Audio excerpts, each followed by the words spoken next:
So I just watched a documentary about Jane Goodall, and I want to tell you guys about it. In the shortest way possible, she's just like a really important scientist. And I guess that's all you really need to know. She's a very important scientist. But if you're more curious and you want to know why she's an important scientist, the best way I can break it down is not once, not twice, but 3 motherfucking times, this chick changed the scientific definition of what it means to be human.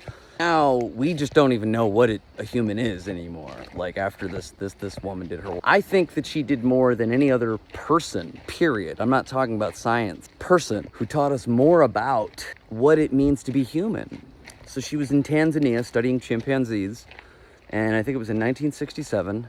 She was, after many years of very patiently just watching these things and just noting down different things, she saw a chimpanzee pick up a stick, break off the branches, make a point, and use it to eat termites. I think most people nowadays know that that's a thing that chimpanzees do.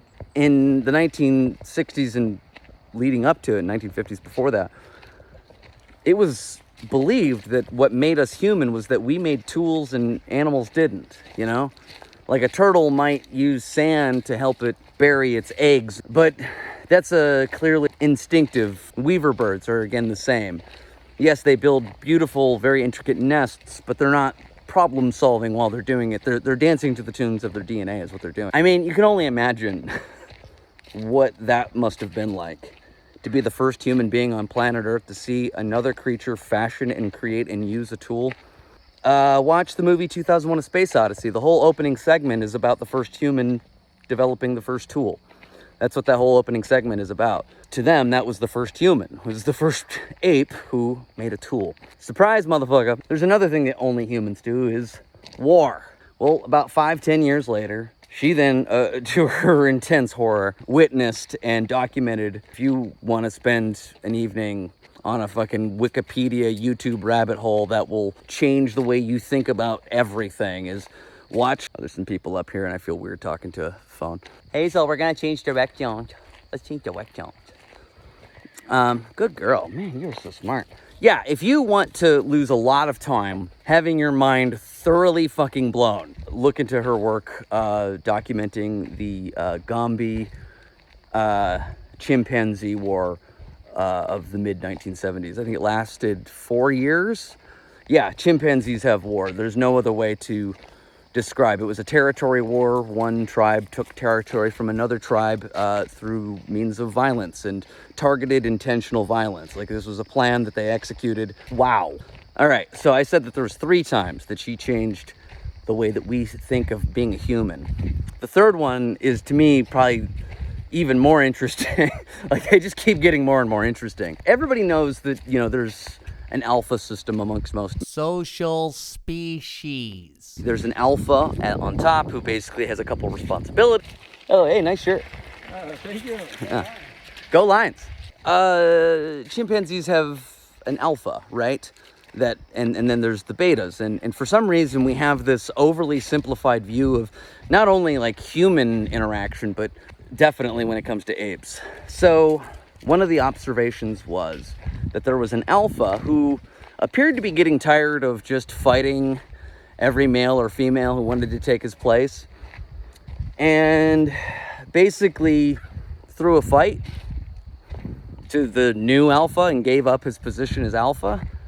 But the new alpha knew that the old alpha still could kick his ass if he wanted to.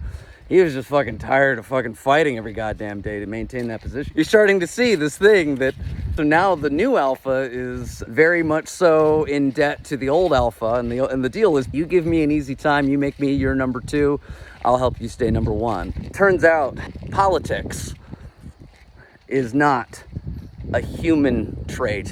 It is a natural trait that she first observed in chimpanzees, but has since been observed in all social species. I mean, this is like dog psychology 101. It's the alpha system. Last person you want to talk to about actual scientific alpha stuff is an alpha bro. Come on, baby. He's a good dog. So it's for those three particular observations. One, animals make tools. We aren't unique like that. Number two, animals have war. We aren't unique like that. And number three, politics.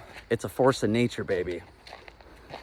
So when people say, oh, don't argue over politics, it's like, the science says it's kind of part and parcel of what it means to not just be human, but to be a social creature. Also, it just needs to be said that she was a scientist and she was also hot. Nobody's saying that, but if you look at a photo of Jane Goodall, you're not going to be like, oh man, she was fucking hot. We're talking about a scientist here. For scientists, fucking Beyonce hot. Like, she is like off the fucking rails hot. Anyways, thanks Jane Goodall for your work. You are one of the most important scientists to me, anyways. And I think to anybody who's alive today, if you're at all interested in why. Have a good day, guys.